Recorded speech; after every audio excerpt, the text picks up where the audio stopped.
And I do want to change gears just for a second now. You do sit on the Homeland Security Committee. You recently went on a bipartisan trip to El Salvador. Can you talk to us a little bit about that trip? Yeah, so El Salvador obviously is a country that has been in the news a lot because of the CCOT prison. Some will call it notorious, but it's only, or infamous perhaps, but it's only notorious because of the folks that are there.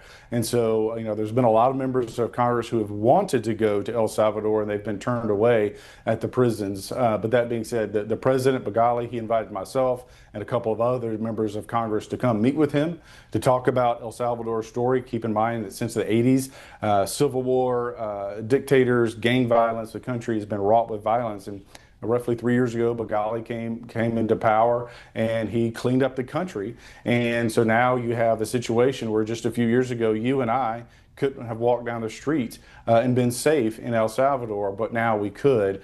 I traveled to the country, met with the president, the ambassador, and the foreign minister. We went to the prison, and what I can tell you is, now, granted, this is the worst that society has to offer. We talked to one individual. By the way, one of them was from Nashville, but talked to an individual who's all tatted up, MS-13.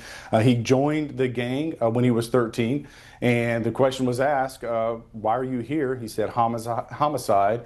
And so how many people have you killed? And he said 50, 50. So here's an individual who's operating in the United States of America, a representative of MS-13 between Virginia and New Hampshire, and he's killed over 50 people. So when you have a woke mayor like Freddie O'Connell, and he's defending illegals, he's defending members of MS-13 or Trinidad or whatever gang they're affiliated with being deported, that's who he's defending.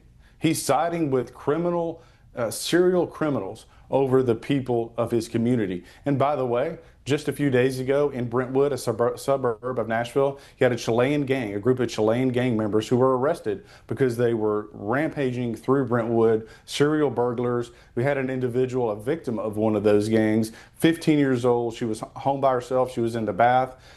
Her father, I think it was her father, saw on the cameras that someone was breaking into the house, and she hid while they ransacked the home. I mean, you're going to defend those folks who are terrorizing a 15-year-old girl who's in a bathtub? No, I don't think so. This is enough.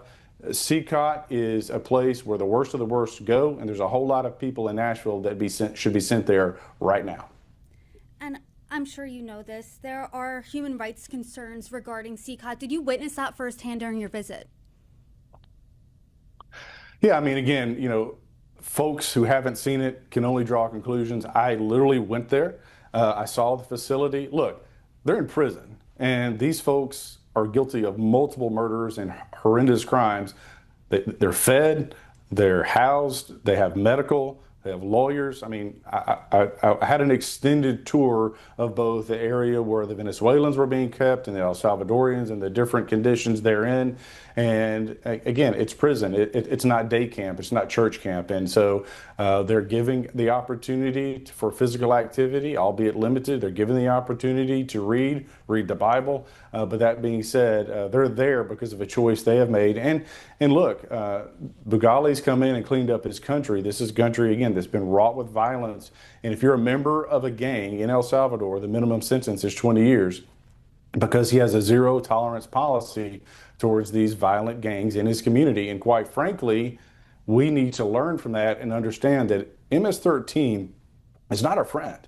Trinidad is not our friend. They're not in our communities for benevolent purposes. They're here to commit crimes, to make money, to terrorize that community, and we need to fight back. As I mentioned, this was a bipartisan trip. Congressman Gonzalez, a Democrat from Texas, was also there, and he said this, that he and the president of El Salvador discussed the detention of individuals from the United States. As a U.S. lawyer, I have concerns about whether due process and constitutional protections are being followed, specifically regarding the detention of foreign nationals. Do you share those concerns? Well, look, anytime someone's being detained, you want to know that there was some process in place that justifies their being there. But having seen those individuals and their tattoos and the markings for murders, I'm fairly confident. Again, I didn't go through each individual that was in the prison. I didn't look at every one of their files, but I'm fairly certain that the folks there belong there.